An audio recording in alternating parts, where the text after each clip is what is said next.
Ayan, magandang gabi po sa inyong lahat. Ayan, magbabalik tayo ulit dito sa ating nakahiligan po na adlikain. Ayan. Mayroon naman kasi tayong pag-uusapang barya guys at ito kaya tayo nandito po sa ating munting channel. Ayan, para mapag-usapan kung magkano ang kanyang bintahan sa ating mga online selling. Isa naman tayong kolektor guys. Magandang gabi po sa inyong lahat. Ang pag-usapan natin barya guys, ito po ay barya po.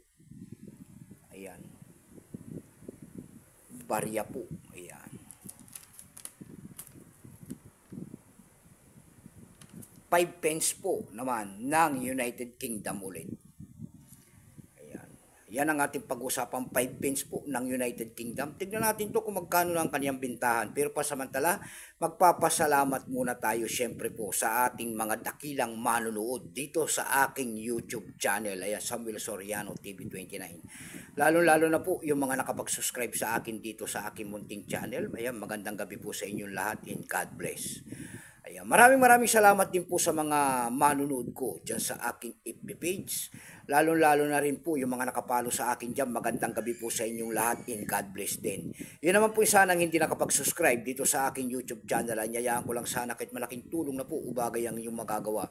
Tulad na lamang po sana ng pagpindot ng ating subscribe button, like and share. At malaking bagay na po yan sa atin dito sa ating munting channel.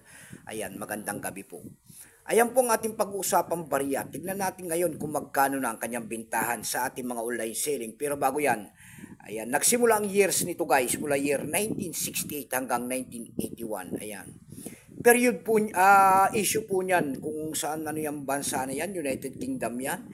Ayan, yung value niyan ay 5 pence. Currency, pound sterling, 1971 up to date po kung ano materialis ang ginamit sa barya na yan guys. Yan po ay copper nickel. May bigat lamang itong 5.65 grams. May haba naman itong 23.59 mm. May kapal po naman itong 1.78 mm. Orientation niyan ay middle alignment. Itinigil naman ang paggamit sa barya na to ng United Kingdom noong December 31, 1990 na demonetize yan.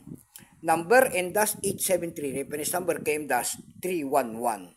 Ito pong year 1980 na ito guys, ito po ay 34%. Kung ilang piraso pong ginawa sa barya na yan ng United Kingdom, ito po ay 220,566,000 piraso po. May presya na rin po yan kung tawagin nila doon sa ating numista. Binigyan na po ng presyo. Yung kanyang almost circulated guys, nagkakalaga yan ng 16 pesos. Yung kanyang circulated naman ay 31 lamang. Dako tayo sa kanyang presyo doon sa ating eb.com. Ayan, bintahan po ng coins pandaigdigan. Sa eb.com guys, meron tayo nakita nagbebenta nito ng $4.95. Nasundan po ito ng $4.28. Yung pinakamababa po na bintahan doon ay $2.50. Ayan. Dako naman tayo sa Carousel PH. Sa Carousel PH naman po guys, meron tayo nakita nagbebenta nito ng 141 pesos. Nasundan po yan ng 100 pesos. Ayan. And then 110 pesos. Ayan lamang po ang aking may babaging kanyang presyo po sa inyong lahat at magandang gabi.